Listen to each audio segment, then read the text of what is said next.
right, so glad I've got two of my favorite people in the world here today. Well, besides my wife, let me start with that, and my kids. Clarify. Top 10. Top 10. What I'd like to do is I've got a couple of my K-9 guys in here. They mean the world to me, and I feel like both of them have such great stories to tell that I just wanted to bring them in here and just like have a chance to kind of talk about what they experienced in K-9 and continue to experience. I also brought one of my explosive dogs. This is K-9 Biggie, and she's an explosive detection dog. And I'm already boring her because she's yawning. But anyway, what I'm going to do is I'll kick it off. I'll kick it over to Reggie. Kind of tell us, I didn't even introduce you. This is Reggie and Lewelllyn. Bryant Lewelllyn, but he's always Lewelllyn to me, and that's Reggie to me. So anyway, I'm going to just like dive straight into it. Reggie, tell us a little bit about yourself, where you grew up and everything, and how you ended up in this chair that you find yourself in today. A little bit about myself. Like you said already, my name's Reggie. I'm from originally the New York, New Jersey area. I spent most of my childhood up there. My mom and dad, originally from Haiti, they came down here, moved to New York, got married, stuff like that. Down here or up here? Up here. Yeah, from Haiti. I was going to say, North. I didn't know. Yeah, definitely. Canada and the annex to Haiti. Yeah, they came by plane, not by boat. Okay. So, and legally. Gotta add that part. Yeah. Got to. All right. So, they got married. I am now the oldest. I did have an older brother, but he passed when I was a small child. But I'm the oldest now. I've got a sister and another brother, both younger than me, obviously, if I'm the oldest. I came to the Lynchburg area because I tried to go to college. I made a solid attempt and I failed. So I signed up for the Marine Corps Reserves. Okay. Did the Marine Corps Reserves for 8 years, one tour to Afghanistan, somewhere in there. And then after that, I started my journey in law enforcement. I started at a detention center. Then I went to the academy and started as a police officer. So that's me in a nutshell. While we're on your career, tell us about your K-9 stuff. How did you end up in K-9, of all things, K-9?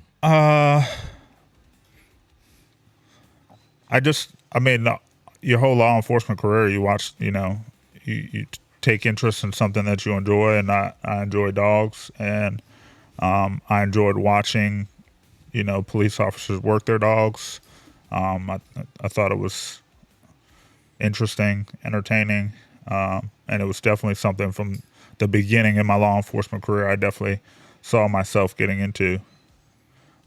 So I started out as a bite pillow in my K-9 career. Put a suit Nobody on. wants to be the pillow, though. No. And I was the agency's chew toy. Okay. Then I got my, an opening came open. I got a shot at putting in for it. Then I started my career in K-9. All right, we'll circle back to the K-9 thing. I think it's really cool. Reggie's being modest. He's probably one of the best decoys I've seen for a while.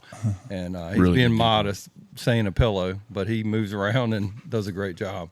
So, Lew, tell us a little bit about yourself and how you ended up here. Yeah, so my name's Bryant Lewelllyn. I was born in Greensboro, North Carolina. Grew up on a cattle ranch in North Carolina. And why are you so big? Yes. Okay. Cow manure and Angus beef. Okay. 100%. All right. So if I learned how to do anything as a child, I guess it was I learned how to work. Okay. So that kind of carried me through my life. Came up this way. Decided I was going to go to college like Reggie did. Ended up going to college. Wanted to play sports and play football in college. So decided to come to Liberty and came up this way, and did that whole bit. And then, kind of law enforcement was always, kind of a calling to me, something I always wanted to do to serve in that way, in that capacity. And so after I got done with the whole college football, coaching, all that kind of stuff, I was like, now's the time. So decided to make the move to law enforcement and come into it, and ended up getting to come work for you and handle a dog and do all the great things. The great things? The great things. And then there was one, right? And then there was one. That's right. All right. So Reggie, I know you talked about your military career in the Marine Corps. Just talk about that a little bit. Talk about your deployment, kind of where you went, and what that experience was from you coming from New Jersey area to where, Afghanistan? Yeah. Okay. My military career was something like I just abruptly decided to sign up for. It wasn't something that I always longed to do. It was kind of like I'm in college and I'm not making it, so I should probably join the military, maybe to try to get some sort of experience for to put on my resume to make me more appealing in the world of trying to find a job. So I signed up for the Marine Corps Reserves. I didn't necessarily want to be a Marine. I literally went down to the little recruiting station, right, and it was about 12 o'clock. I tried the Navy's door. It was locked. They were out to lunch. Yes. Okay. Then I skipped over the Marine Corps door, went to the Army door. It was locked. They were also out to lunch. And I went to the Marine Corps door, and it opened, and somebody was in there. And I pretty much told them that, I wanted to join the military. My intent when I signed up for the reserves was to try to continue my education in school. But, that didn't happen, especially once I deployed to Afghanistan about halfway through the 8-year contract I signed. But yeah, I went to Afghanistan, Helmand Province. I was a combat engineer. I was attached to a battalion of Marines out of Hawaii.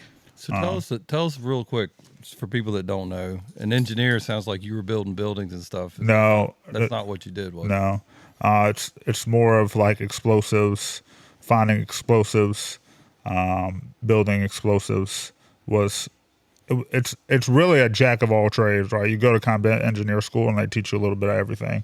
Right. They teach you how to build stuff, how to build, bridges, how to use tools, how to use chainsaws. But primarily our deployment was locating IEDs and, calling EOD out and, putting those IEDs out. So just a question, and I know we've never talked about this. Did you ever see I did. explosive dogs deployed? I did see the grunt battalion that I was attached to, the infantry battalion I was attached to, did have an explosive. It was a black lab. I couldn't remember what his name is, but yes, I did experience that later on in my deployment.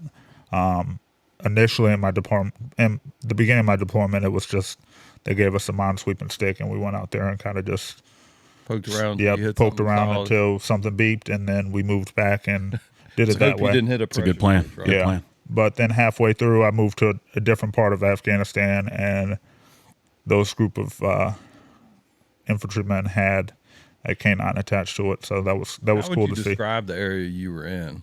I mean, I know there's a lot of different things in Afghanistan, but how would you describe it? The G-rated version of how I would describe it let's go PG-13. PG-13. Okay. There was nothing nice about where I was in Afghanistan. A lot of green or not very much? There was some green. They had fields, they had poppy fields and stuff like that. So, I mean, they did, it was a farming area. They did farm. But as far as like, obviously roads weren't paved. They were dirt roads, no bathrooms. So where were most water. of the IEDs that y'all located on? Patrol routes. Yeah. Patrol routes. So we didn't have. How old were you when you were over there? 21. That's a pretty big thing. You pretty much had the entire battalion, or what? Did you have a company that you were assigned to, or a whole battalion? It was a company that I was assigned to, but they broke us up into squad size elements. So you're responsible for the safety of 20, 30 people at 21 years old. And how long was your training as an engineer? 3 months. That's a lot. They packed it in. So yeah, for sure. Anything that you think when you were over there, anything in particular like stood out in your brain after you went over there and came back? I mean, I had a great time. It was fun. It was, by fun, I mean it in a really crooked kind of way, right? Like nobody really wants to go over to a war. But it was definitely a good experience. I think it definitely played into the person I am today. So it definitely was an eye-opening experience. You know, a war had no end in sight at the time when I was over there, and kind of just people just rotating, shipping in, shipping out, shipping in, shipping out. And, you know, so I did my stint, and another group of engineers came in, took my place.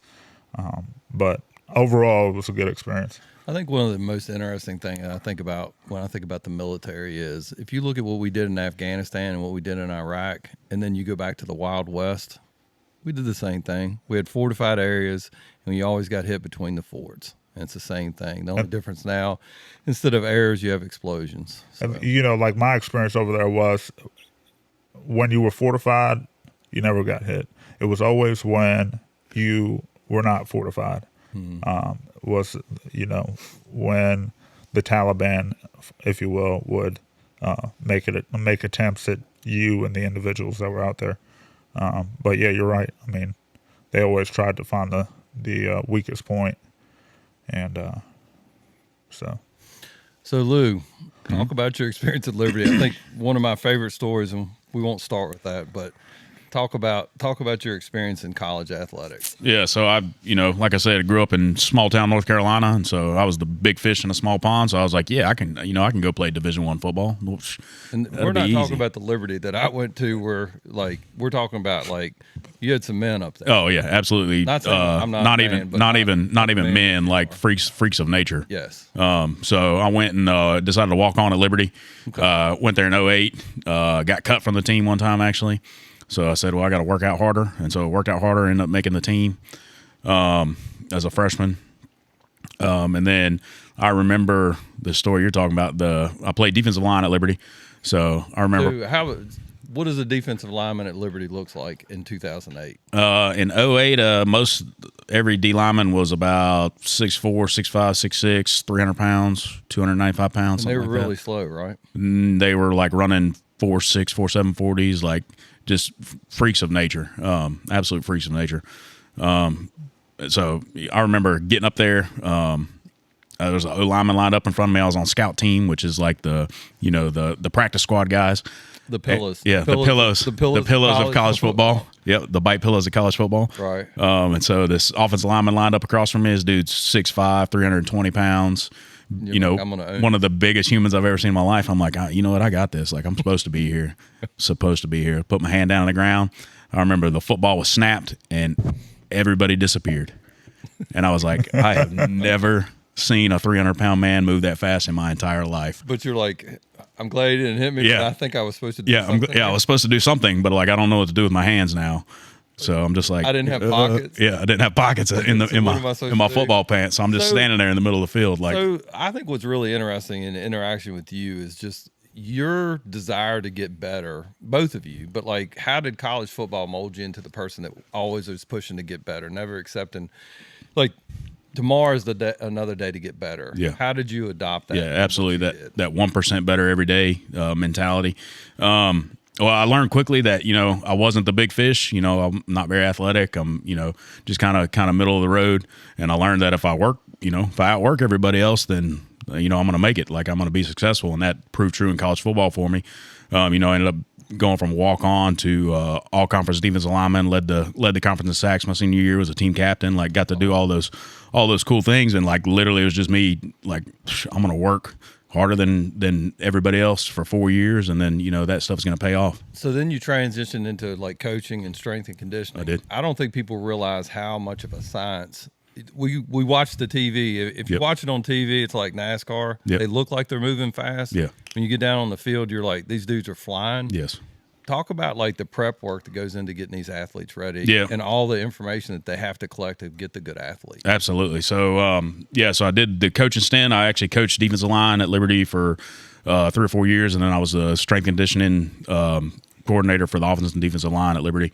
And just like you said, the science and the, like, people don't even realize, like, you watch college football on TV and it's like, oh, this is fun, like game day, but like the hours that go into that. I remember, I'd put 120 hours in a week, sleep in my office 3 nights a week.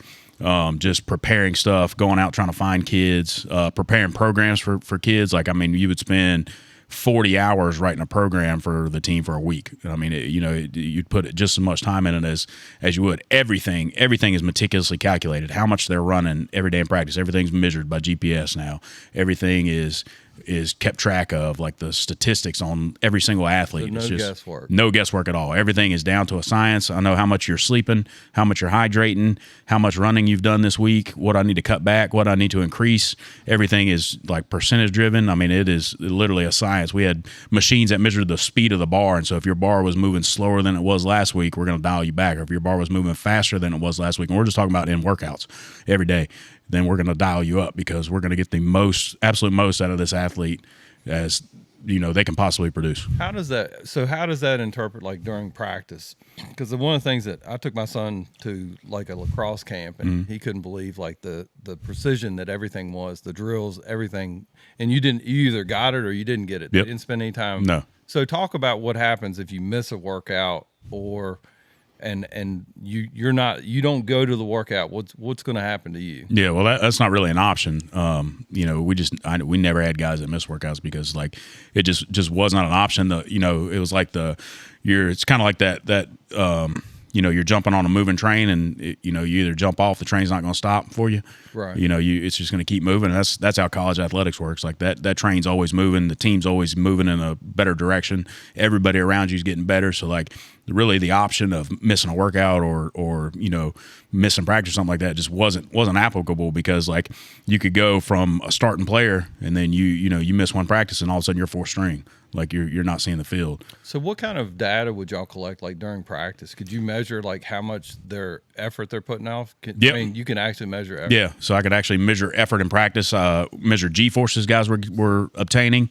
We could measure acceleration rates. We could measure how far people were running, how fast they were running, what percentage of their maximum effort that speed that they're running at was. Like, it's incredible, and all that stuff is all computerized and given back to us in the form of data.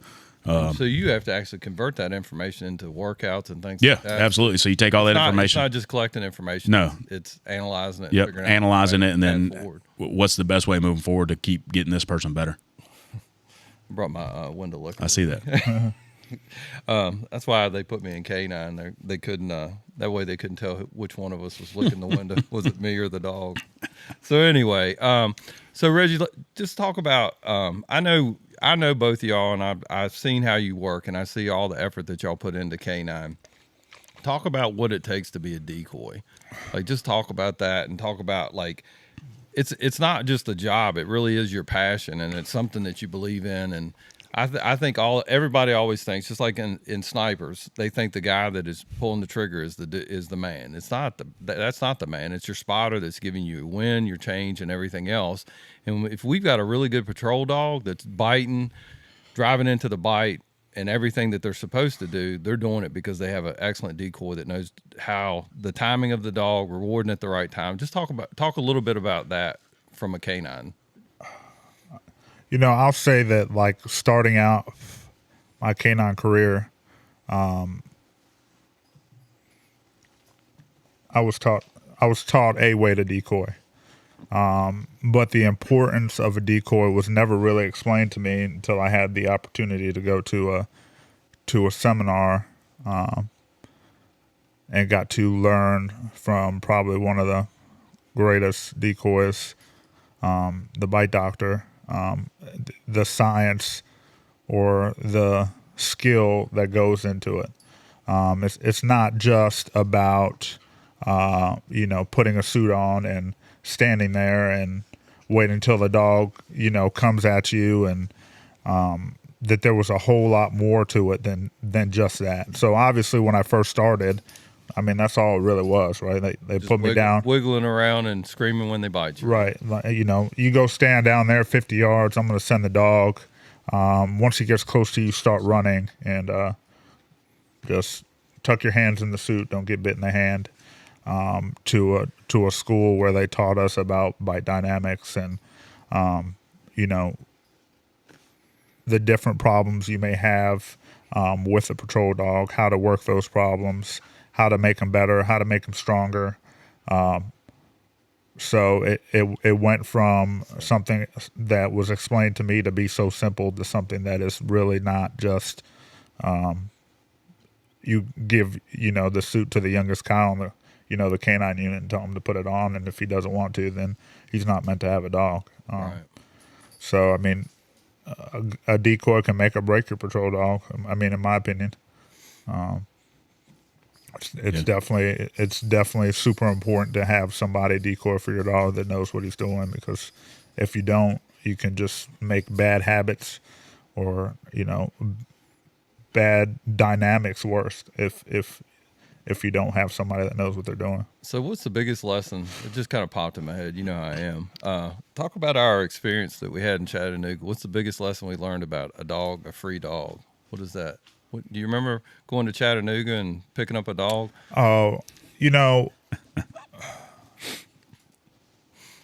one thing you have to understand about, Captain Reynolds, always be Captain Reynolds to me, but is that when he gets this idea in his head of something, it's going to be very hard to change his mind. So impossible.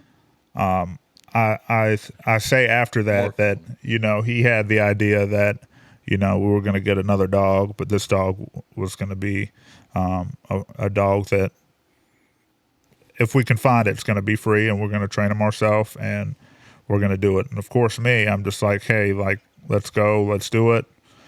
So he finds a dog. We get out there to Tennessee, we drive all the way out there, and we see this dog. Great big old German Shepherd. I mean, and I think he was personal protection, something like that, some competition dog. So it already knew how to bite. We just had to worry about if we'd be able to put, narcotics work in him and tracking and everything else to make him a patrol dog. So we go out there, we test him out, looks good. Obviously the people that have it are singing his praises, best dog ever. You're not going to have any problems. Like, cool, man. Like, awesome.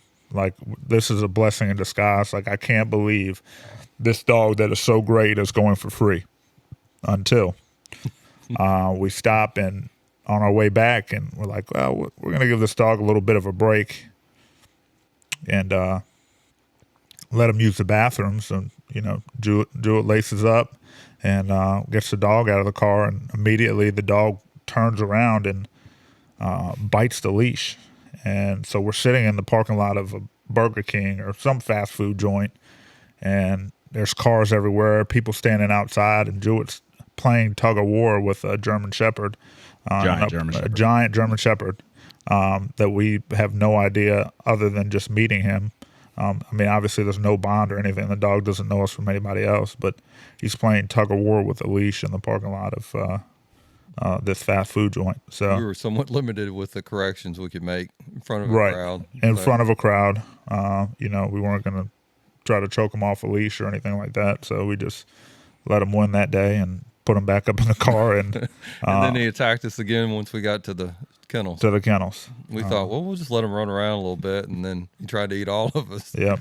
So anyway, I'm going to get back to you on the thing with Buck when we picked him out. Okay. Talk about Odin when we went and picked him out in Pennsylvania. Yeah, so I got the opportunity when I made K-9. I got to go and pick out a green dog. Got to go up and look at. Tell us what a green dog looks like as opposed to a trained dog. Green working dog looks like an absolute crackhead. They are absolutely crazy. No training. I think when we picked him up, they're like, yeah, he's been on a leash 3 times. So just all over the place. You think about a working dog with all of their drive and everything they want to do with no direction at all. Just absolute squirrel. So that has sharp teeth. And a big mouth, actually. So yes. But I got the opportunity to go up and look at a bunch of different dogs and pick out the dog that I thought was going to be the best fit for me and the best fit for what we were trying to do at the time. So it was a really, really cool experience. And like I said, got him green. So had the opportunity to train him in-house. And I think that taught me, it taught me a ton about dogs, taught me a ton about being a handler and all the work that went into it. So I'm thankful for that opportunity to get to train him in-house. The thing I remember most about Odin is they threw a toy in that detection exercise, and he took off running, and they're like, I don't think he's coming back. Yeah. We put him out in the field to do a search drill, and they threw a toy out there, and he just took off, and they're like, well, I don't know if he's going to come back. We saw him up on the next ridge, half a mile away. Like, maybe. I don't know. Well, that would have been your dog. Yeah. But he's gone. Thankfully, he came. He did. Back. He eventually came back. So, and I don't think people appreciate how big he is. He's a big dog. Oh yeah. He's massive. Big dog, and as big as you are. I remember when he changed directions one time when you were searching a car, and he almost pulled you over. Yeah, about jerked me off my feet. He's a big, strong dog. So Odin's your dog. Reggie, talk about Buck. Yeah, I think Lew had a little bit of a better experience of picking his dog than I did. But tell us about why you think that. Because, again, I'll reiterate that when Captain Reynolds has an idea in his head, it's not going to be changed at all. So I very much believe that he went into this selection of with the mindset that I'm going to pick the hardest, fastest crackhead that they have, and I'm going to give him to Reggie, because that is the dog that I got. So we met at some building in Pennsylvania, up at Shallow Creek, and they marched these dogs in here. Of course, I don't know anything about dog selection at this point, but Captain Reynolds does, considering he's been in the game a while at this point. Call me old, I guess. Seasoned. Something seasoned, conditioned, seasoned, salty. Yeah, definitely salty. So Juette tells him what we're looking for in a dog. We want to maybe be able to use them in the attack setting and stuff like that. And Jeremy Riley at the time's like, man, we got a couple dogs for you. So they bring in, I think Buck was probably the last dog they bought in, but all the other dogs are bringing in, they're walking nicely on the leash, and they're coming in real nice. They're just gingerly walking, and, they show us a little search, they hide a ball, have them search the room for the ball. They find it, Jeremy Riley puts the sleeves on. We get to watch the dog bite. Then they bring in the last dog, which is Buck, and this guy's bringing him in, and Buck is literally dragging this dude inside of this building. I think we heard him coming. Yeah, he was choking stuff coming in. Yeah, and its tongue's hanging down to the ground. Just a 90-pound muscular Malinois beast dragging this guy in here. And I think immediately at that point, Juette was like, "Yeah, this is the dog that we need to get." Looks like him. We were looking for. Yeah, and I think he tried briefly to blame it on the sheriff we had at the time. The sheriff only wanted a Malinois, but I call BS on that. I think that Juette just wanted me to. How happy are you with your choice, though? I am very happy. I think the choice that I got made me a pretty decent handler, and I think if I would have ended up with any of the other dogs, I wouldn't have benefited nearly as much. So talk about like one of your K-9 operations. Since we picked out the dog, tell us something that everybody told us you definitely can't do this. This dog, I've never seen a dog that could do this. Tell us your first two stories on your deployments that we gave you. So the first story I'll talk about is, again, Captain Reynolds is at the tip of the spear here. There's this wanted guy on an island on a river that we have, Treasure Island, right, or whatever, in the middle of the James River. Right. So they got drones up, and they obviously see this wanted guy that's on the island, and there's literally no way to get to this island, obviously, but by boat. And Juette comes up to me, and I think I was out of school maybe 2 weeks. 3 weeks. This is a very short time, and looks at me and says, "Have you and your dog ever been on a boat?" And I'm like, "No, we didn't have boat training at K-9 school." And he said, "Well, are you willing to get on this boat and go over there with your dog to get this wanted guy?" I said, "Well, I guess we'll give it a shot." So Game and Inland had a small boat, and Buck and I got on it, and he did fabulous. We pull up on shore and run in. Obviously, the guy flings his hands up and gives up. But it ended up being great and a great experience for me. I don't, you know, it's definitely something I can say my dog can do is ride on a boat. Well, I think the cool thing that you leave out is the fact that the marshals were looking for him. This dude had been breaking into places, and I think he had told people like, I'm not going to be taken alive and all this other stuff, and put a lot of time and effort in, and we took the best team we had and sent them in there, you and Buck, and it ended well. So absolutely something to be said about planning ahead of time. Yeah. So then my other one that was a search warrant for another wanted guy in the sticks of Amherst County. And of course he was inside of his house. So, you know, we walked in at, so what Juette says there's something, you know, being done that they didn't think it could be done was that the operation was we were going to walk in before dark and we were going to sit out there until he arrived back and daybreak. And then we would move in on the house. So people question the fact of my dog being able to sit quietly in the woods for 4 or 5 hours and, you know, not give any telling signs that, you know, law enforcement were in the woods at the time. And obviously I questioned it as well. But again, Buck did a phenomenal job. I mean, we sat out there 6 hours in the woods and tree lines, and the dog didn't move, didn't bark, didn't. So, I mean, he was operationally sound for sure. Still is. I've done a few other operations since then. You know, I had to sit in the woods in the tree line very close to the backyard of somebody's house and not give away our position. So, but I mean, it's not accidental. You pick a dog that you think is going to do the job, and then you spend a lot of time and effort training these dogs. It's not like you just show up and hope for the best. Right. Like you spend time with that dog every single day. Trying to continually train the dog to be operationally sound at all times. I mean, that's literally what we strive to do.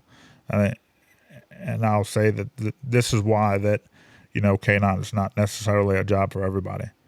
I mean, if you don't have the time and effort to make sure that your dog is going to be operationally sound all the time, then you probably shouldn't have a dog. So we're not passing out T-shirts for no, style. No. I like the fact that your dog is a direct representation of you as a handler. Like absolutely. That's 100%, you know, fact, and you can see it and you can measure it. Because mine just climbed out of my lap. No. You can see it and you can measure it. And she has zero obedience, but if something goes boom, she'll find it before I get there. That's all that matters, really. So. In this situation, yes. Absolutely. So, but go talk a little bit more about that, like how you applied what you learned in college football to prepare, like getting a dog ready and things like that. And I think one of the biggest things is how brutally honest you have to be with yourself. Like that was really a poor performance on my part. How do I get absolutely. So, I mean, that's the same thing in like any performance-driven, you know, thing that you do. Like I've, you know, had the opportunity to perform in a lot of different sports and athletics and stuff like that. And K-9 is just like that. Like you're training like it's you as a handler, but it's also your dog, and that dog is a direct reflection of the time and effort that you put into them. Absolutely. And so, like, you know, obviously you want to pick a good dog, but at the end of the day, that how good that dog is and how operationally sound he is, like Reggie was saying, is up to you and up to the work that you're willing to put in each and every day. And that's the cool thing about these dogs. That's one of the things I love about K-9 is like you're with that dog all the time. The dog lives with you. He rides with you at work 12 hours a shift, or sits in your lap while sits in your lap while you're doing podcasts sometimes. Mine wouldn't sit in my lap while I was doing a podcast, but he'd be over here looking for something, tearing something up over there. But yeah, and so like that, you know, that bond I guess you have with your dog, where he's with you all the time. He's your constant partner. You're constantly training, trying to make him better, and putting that work in. And you know, like Reggie said, if you're not a person that's willing to do that, then I mean, sure, you can be a handler, but you're not going to be a very good one, and your dog's not going to be very good. And you're doing a disservice to the dog as well. You really are. Yeah, doing a disservice to the dog and a disservice to the people that, you know, this dog's supposed to be helping. So the cool thing for us is when all this stuff drops, the cool thing is we're going to be able to show everybody the Buck prance. Yeah, got video of that. He does have a prance. He does. He's very nice prance. So along those lines, let's talk about, I think we adopted kind of a slogan for ourselves as K-9 handlers and as individuals, and that is like, we push to failure, So we're going to push that dog absolutely as far. I feel like I see handlers all the time that they have a dog and they're like, we're going to kind of have a treaty. I'm not going to make you do too much, and that way you won't bite me, you won't cause me problems. But that dog's never really challenged. So what does it mean to push to failure and then train past? Yeah, you see that a lot, I think, especially in K-9, and I've got to see a lot of different handlers and a lot of dogs that people will kind of hide their dogs, hide their flaws. They won't do things that they know their dog's not good at, or they'll, whatever. And it's widespread, like, for the most part. And so, I guess one thing I learned, working with you two fine gentlemen, and also like from my previous experiences with, performance stuff, is like you have to push those failure points. Like, so if I find out my dog is not good at something, guess what we're going to do every day, multiple times a day, all the time, until my dog is good at that. Right. Because that is pushing to your failure point. Like, that the famous line, like you're not going to rise to the occasion, you're going to fall to your lowest level of training. That's exactly. And so that is a 100% accurate in life and 100% accurate in canine handling. And so if you don't ever push your dog and make him do things that you're probably uncomfortable as a handler, because nobody likes looking like a wet bag of hammers. Yeah. That's a good one. I've seen some of your T-shirts. That might be even more appropriate. That might be a better one. Yep. Yeah. So, no one likes looking like that. No one wants to go out there and get embarrassed because their dog's not doing something. But that's what training's for.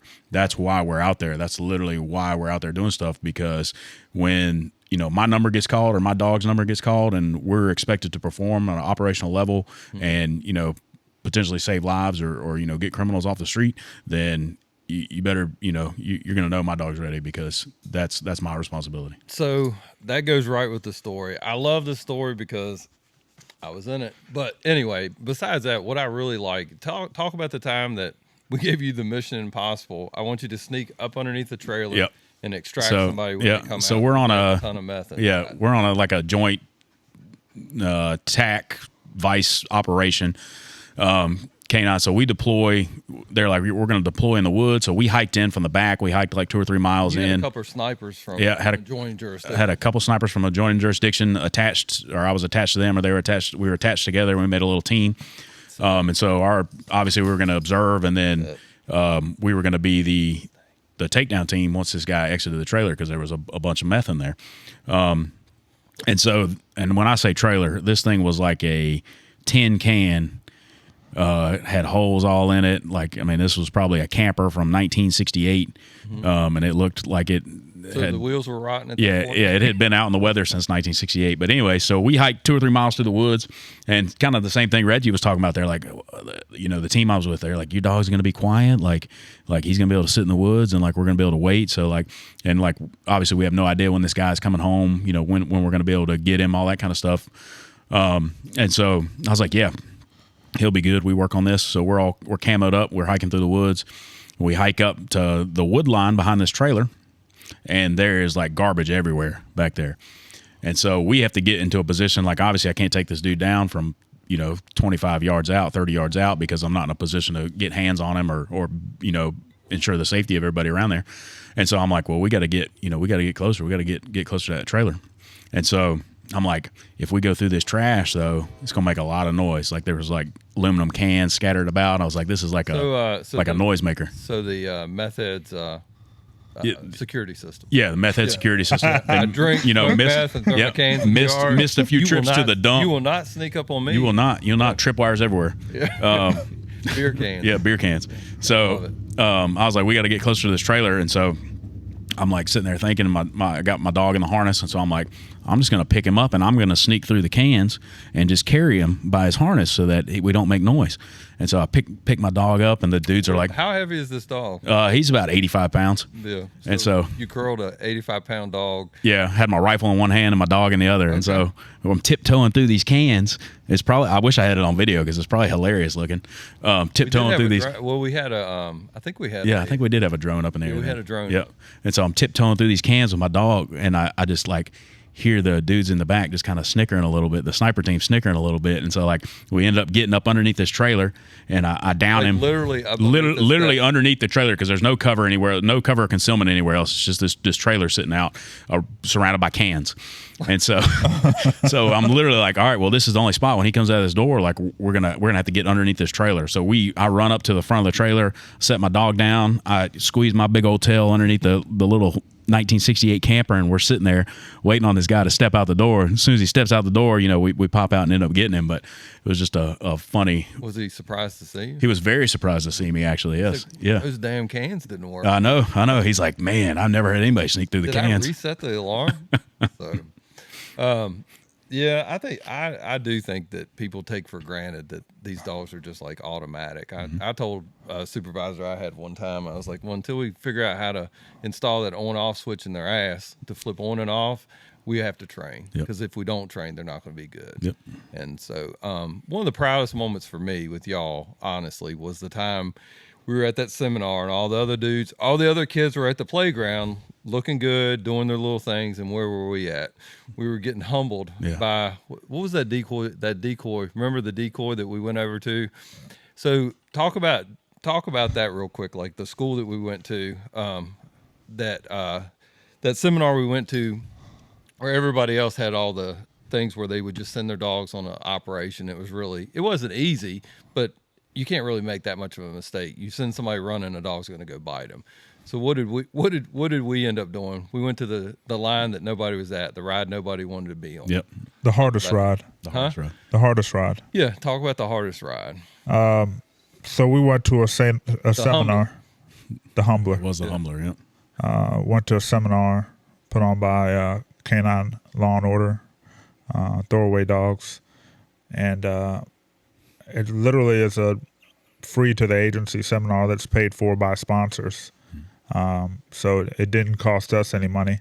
I think we had to pay for a cabin to stay in, but other than that, it was a priceless training, literally for free, for us to go to. So they had it's about 60 some dog teams, 70 some dog teams there from all over, and they set up. They've got this big, it's like a Wild Wild West kind of type feeling. Frontier Town is what it's called. Yep. So they've got a whole bunch of scenarios set up in there. They've probably got 13, 14 decoys in there. And it literally is just like, it's like a playground for dogs. Playground for dogs. You go from one scenario. Right. You go from one scenario to another.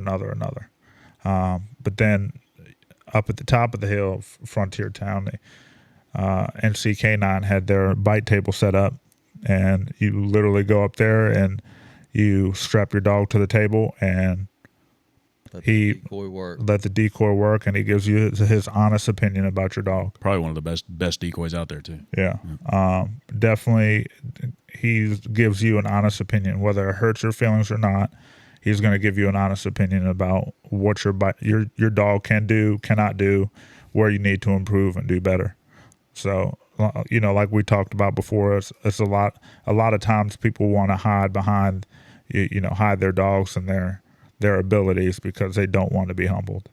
But the thing that we always did as a unit was we always put ourselves in situations when it came to training to humble us, whether it was we went outside to a seminar, whether we trained ourselves, we always gave our honest opinion about our dogs. And when we got an honest opinion, it was an issue that needed to be corrected. We worked until we corrected it. And a lot of people don't want. It's not what they want. They want to be told that, hey, that was a good job. You have a great dog. Put them up. But me personally, I want you to tell me where my dog sucks at so I can make him better. I mean, that's how it's always been, and that's how it is to this day. Mm-hmm. I put my dog on a table, and you tell me what I'm doing wrong and how I can fix it. Yeah. And we're going to train until it's fixed. So what did you think about that? I mean, how long had you had Odin at that point when we went to it was less than a year, I think, when I'd first. So your bond, I mean, you did have a really strong, I mean, you still have a strong bond. Mm-hmm. We won't talk about the long day that we had. Yeah, that's still my record on steps looking for your dog, but that's a story for another day. Different day. It might require some bourbon to get through it. So anyway, just talk about like what you thought as a new handler, being part of the team that we had. Yep. And coming in there and being like, oh, he's not going to let us ride the cool ride. And the thing is it wasn't me asking you to do it. I think I was like, hey, let's try this. And I think once we evaluated our dogs, we're like, this is where we need to be. Yeah, absolutely. Because that guy from NC K-9, what's his name? Jim O'Brien. Yeah, Jim O'Brien from NC K-9. Shout out to Jim O'Brien. Shout out. One of the best. He really is. No, he really is. Don't take your feelings with you. You might want to leave those at home. Because he will hurt them. He will hurt them. If you have feelings, yes. He hurt mine, and I don't have any, and he wasn't even talking to me. So it was real. Yeah. So we were like, hey, there's nobody at this table. Like, I know this guy's legit. Like, let's go. Like, I'm still a new handler at this point.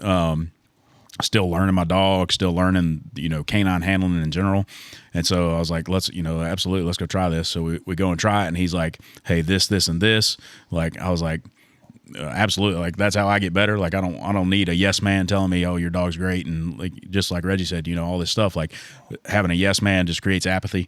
And so that's not, not what I want. And so I'm like, absolutely. Like, he's telling me this is wrong with my dog, and this is wrong with my dog, and this is wrong with my dog. And that is knowledge is power. And so, if I have the knowledge of like these things are wrong with my dog, then that's things I can correct, and my dog's going to be better. Like, that's an insult. No, it's not an insult. It's a direct. You want people to tell you what's wrong with your dog. Like, it's not saying, oh, your dog sucks. Like, maybe your dog does suck. That's good. That means you can get better at something, and your dog's going to be better as a whole. And so, I want those failure points pointed out. And so we went and did that, and I was like, I remember you saying like, we need to stay over here. I'm like, we do absolutely need to stay over here because we got a lot to learn and a lot to uncover here. I think we're selling our dogs short. Realistically, we're not talking about like your average run of the mill. Tell us, do you remember all the stuff that he did to our dogs to get them to like let go? Threw milk crates at them, put them underwater. They'll probably report him to SPCA. But no, seriously, like these dogs are made for this. But yeah, go ahead, talk about that. It was just pretty much the whole point of the time we spent up there was again to find the failure point of the dog. And I remember putting Buck up there, and he literally reached under and scratched underneath the jaw of the dog. We're talking about a hard biting, hard charging, not scared of anything, would jump on top of a car to bite you. And would he tickled? He literally tickled underneath the jaw, or there was a part of the dog that he touched, and Buck literally spit the suit out. And yours was the tail, wasn't it? Yeah. Yours was the tail. Yeah, touched his tail, and he's like, oh, I don't like that. Wait a minute.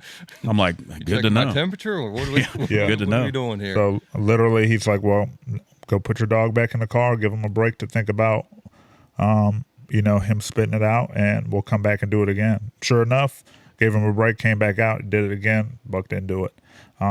So it was all about making the dog feel uncomfortable to the point where he no longer wants to engage said suspect, which is the man in the suit. There was, milk crates. There was a pool. He dunked, he put the dog in the water to see if water would bother him. He had a, 2-gallon jug of water and poured it over the dog's head to see if that would get him off. So, I mean, it was just again, trying to push your dog to a point of failure. And, he gave us pointers how to correct it to make sure that, hey, this is not an issue that you run into on the street. Because if you run into it on the street, it might have a different outcome than here in training. Yeah, I mean, it is really one of those old expressions is, more sweat on the training field, less blood on the battlefield. Mm-hmm. And let's find our failures now. I mean, you used to have dogs that, like, I remember the first dog I have, old Hammer there. I'm pretty sure that an alien could come down and he would still bite it. But that was just, the vet told me he had a feral gene. He would do anything. And but like not all dogs are like that. Like even with all the drive that they have, they still have something that they need to work through. And I feel like it's our job as handlers to put them in that, expose them to something that they might see, because we're failing them if we put them in a situation. Yeah, it's our job to find that and push them past it. So one of the things I really want to talk about is, while we're talking about pushing to failure, let's talk about the occupation that we've decided on as far as law enforcement. Like, what are we not pushing? What can we do in law enforcement to get better? Like, I feel like we think the general public wants us to do this. They want us to be soft. They want us to like make them feel good about themselves. But yet then they'll chastise us when that same person that made you feel good on a traffic stop stood outside and watched your kids get slaughtered inside of a school. Mm-hmm. They're connected. There's very few people that are going to go into that, just like these dogs as far as exposure. Like, you know, they aren't made like that. They're not made. There's very few people left in this profession, I feel like, and it's discouraged. Mm-hmm. People that will go in there and take care of what needs to be taken care of. So let's talk about our profession. I know I can retire any day, so I'm a little freer. Reggie has to be a little careful. Lew, let it rip. I'll let it rip. All right. So I think, like you said, I think the culture nowadays encourages that like soft, nice guy, like have a positive experience. Like, yeah, that's fine. Like, you should be able to do that. Like, you should be. I love the phrase, you should be a savage gentleman. Like, you gotta have both. You gotta have the ability to flip that switch, because like you said, when it's encouraged, and that stuff is pushed, like, to have a positive experience, it goes back to the old saying, I'd rather be a warrior in a garden than a gardener in a war. You don't want gardeners out there going to war for you if because the job, you're not going to win that war. No. And when that war is, our kids and our safety of our public, then that's something important that's something we have to consider, most definitely, because yes, you're going to be, a community servant, and you're going to do all these things, but you got to have the right people, in those positions. And I feel like it's discouraged in today's law enforcement. Those people are pushed out. The ones that play it safe. The ones that play it safe and do things the way that is being encouraged nowadays, get to stick around. The ones who, your go-getters and your warriors, in the garden, I guess, so to say, really get pushed out because it's uncomfortable. It's uncomfortable to people. It's uncomfortable to administrations. It's uncomfortable to, a lot of different people, because, those people create, I think there's a sense of apathy in law enforcement as a whole, and those people shine a light on that. And so it's like a mirror to that apathy. Right. And so that, that mirror effect, I guess, pushes those people out. And then before long, I think if we continue in this direction, you're going to have, a lot of people in law enforcement that probably shouldn't be, that are not, don't have that warrior mindset and that warrior mentality. And, that stuff can be trained, but if we're not training it, then, and by and large, we're not encouraging it. And so that is, you're going to have those situations where, we got a school shooter and we got everybody standing outside and nobody's willing to go in because they're not prepared for that moment. Yeah. They haven't been exposed to it. Mm-hmm. I know, I'll give your boss a shout out. I mean, former TAC guy, gone out, been there, done that. It's got the T-shirt. I think he's actually taken rounds before, your boss. And so, I think that's a really cool thing for you. But you also see the hiring process, Reggie, and you also see, like, as discreetly as you can talk about it, just in general, let's talk about this. It's an easy way to talk about it. Talk about what you see in the academy with the newer recruits, and what you see, and what is most concerning you as a seasoned officer as far as the state of our occupation. And it could be just the general public in general doesn't understand what we do. Come here, boo-boo. It's the standard. Okay. The standard that we are setting for individuals coming into this profession is below par. Very below, like far below. I mean, we're, and it's no, and, I don't want to cast blame on anybody. I think there's a lot of things that we can't control. Right. I think it's got a lot to do with the generation. I think it's got to do a lot with, the upbringing of the people, this generation that's coming in to law enforcement now, that they're not making the hard charging, curb stomping goons like that come out and pound the pavement. And so I think that they are dealing with what they're being dealt. And because of that, I think the standard for what we look for in a law enforcement officer has gone down. So you deal with the public more than both of us do at this point. What do you think the public's expectation of us at this point is? I mean, in all honesty, like based on what you see. Now, I'm not talking about the loud group of people. I feel like for me, I see a lot of people that are frustrated with government, big government, all these different things that go with it. And since we're wearing a uniform and representing government, we're lumped into it in their disappointment. But I think if we did a better job of explaining what we are there for, and that they might not like the way it looks, but it is part of who we are and the culture that we have created, which is we're here to protect you. And if you dial 911 and we have to come to your house, it's not because y'all figured it out. We're there because we're settling a dispute. The last time I watched an athletic event, the referee didn't ask somebody's opinion when they made a call on anything. And in the same way, I think, can we, like, what's your experience with the general public? Like, in very general terms, what is their expectation of us in law enforcement? Not what we're putting out there. What do you think they really want? I honestly just think the general public wants us to fix their problems. Okay. I mean, it really is. There are a lot of issues that we get called to assist with that aren't even law enforcement issues. Give us one example of something that, like, I mean, not like in particular people, but just in general, like what kind of call for service you're like, hey, this isn't, we're not the best tool to use for this. My husband took my car and won't bring it back. I mean, simple things like that, like simple, disputes that you think as an adult you'd be able to figure out yourself, which is, I guess, a big ask, right?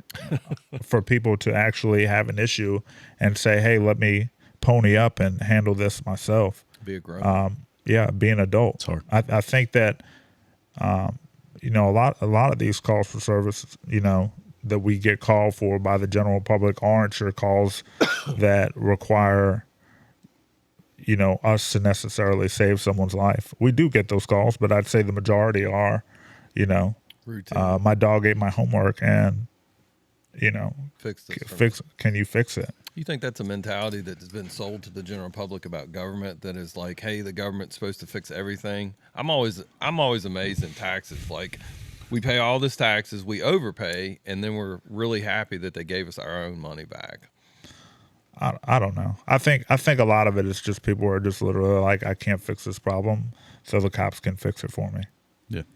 People are generally helpless. Just generally like, I don't know how to make my kid go to school, so I'm just going to call 911 and the cop's going to come over here and make my kid go to school. Okay. So let's go back to like a training side. I've never been throat punched by a Mally like that, but thank you. I have. Talk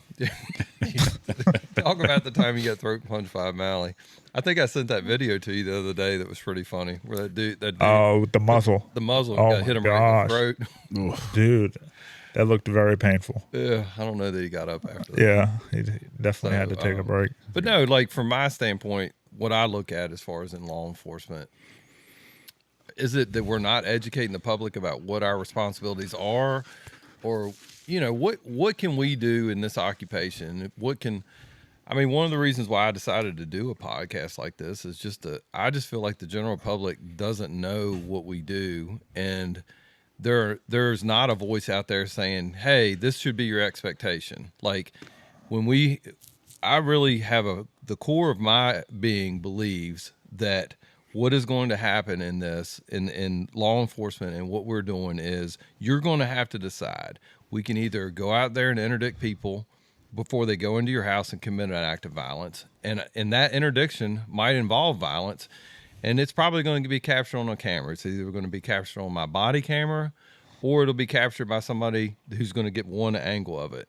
And I think if we educate the general public and say, hey, this is a violent age that we live in, and let's go out and interdict them before they get to your home. I mean, what's it like from y'all's standpoint? I think from my experience in my career, it's what I don't think that we don't educate the general public very well as a profession as a whole on what we're actually there for, and then it's also what we allow. So we allow those in leadership allow our officers to get tied up on the simplest things, like going and solving adolescent problems, essentially, that because, and I understand we work, a lot of us worked or work for political figures and elected officials and things like that, and like you want the general public to be happy, but like, what's going to make the general public happier? The fact that you came out there and dealt with their little Johnny not going to school, or that, like, I can't get my paperwork settled with my title for my vehicle,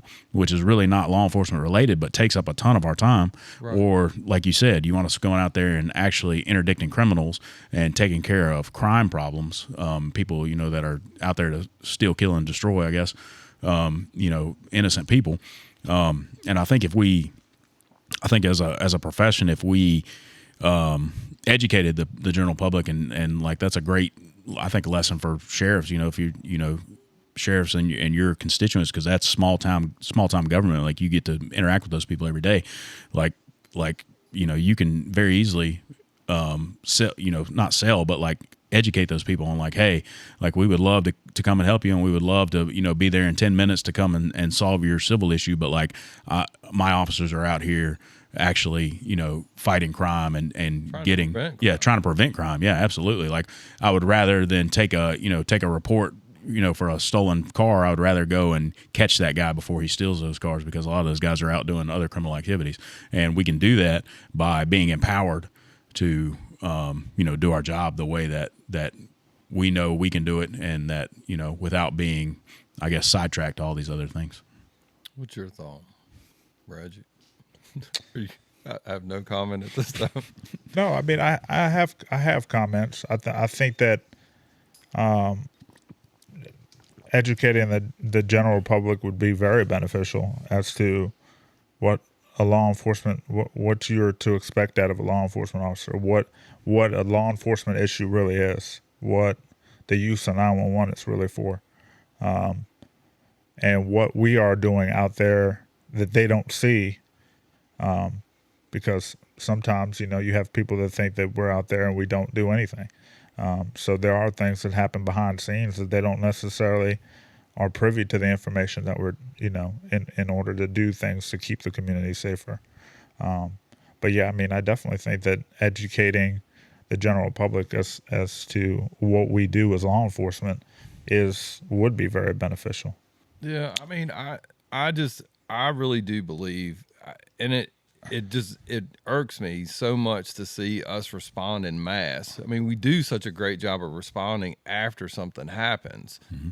Let's have a conversation about how we prevent these things from happening. If I stop a car with a gun in it, there's a chance that I might have to shoot that person or fight that person, but that's part of it, as opposed to, she's got other ideas, as opposed to, like, we're just going to let that car ride and let them determine where the next criminal activity is. We're going to avoid that situation because it's we have almost upon. Like an avoidance mentality. I think about during COVID, all the crap that we had to go through.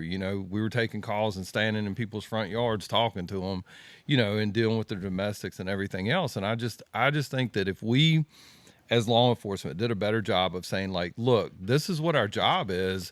This violent encounter that you're sitting there with your hands over your face, and I don't think most people have their hands over their face going like, I can't believe that happened.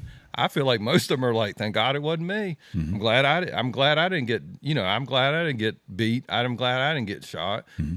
But I think the general public, if we did a better job of educating them about, like, what our job is, keeping them from the, the calls that probably are not the best utilization of law enforcement, and just say, hey, I'm sorry. Like, this guy might have, like, a lot of other things on his plate, and he might hurt your feelings when he talks to you, but he's also going to be that person in there that rescues your kid, as opposed to hoping somebody else shows up, because they're not going in there. I mean, I think anybody would tell you that in this profession that it has just literally become more reactive than proactive. There are so many people like you, the two of you, that know how to be proactive, and I mean, I think we talked about before. It's usually ice and some bourbon, discussions. But like, I do think about when we talk about like some of the operations that we were being part of, and they were all proactive law enforcement. The guy that you were talking about, where your dog was out in the sitting out there for 6 hours, that was a guy that was buying guns. If you remember, it was a bunch of straw purchase guns that we had a concern that he was going to use them in a violent encounter. And so you interdicted them. His girlfriend, if you remember, his girlfriend was getting money and like was buying a ton of guns for him. I didn't know. She's like, I had no idea. So, yeah. So I don't know. I just, what I would like to wrap it up and just say, like, I do appreciate what y'all do. I know it's frustrating. It's frustrating for me, and I've been around for a minute. I've been around for a minute, but like y'all are no cap. No cap. So I do think y'all are the future in law enforcement. I just hope that we find a way to communicate with the general public better, educate them, maybe find a dog that will sit still. I thought for sure she would sit still at some point, but like find ways to have conversations with people and prepare them for what they're going to see. Because I do think it's very safe to say that most people are not satisfied with law enforcement at all. And maybe we should have conversations on like, hey, this is what your expectation is. You'll be satisfied, but there's going to be a few people that are going to be disappointed because it hurt their feelings. So.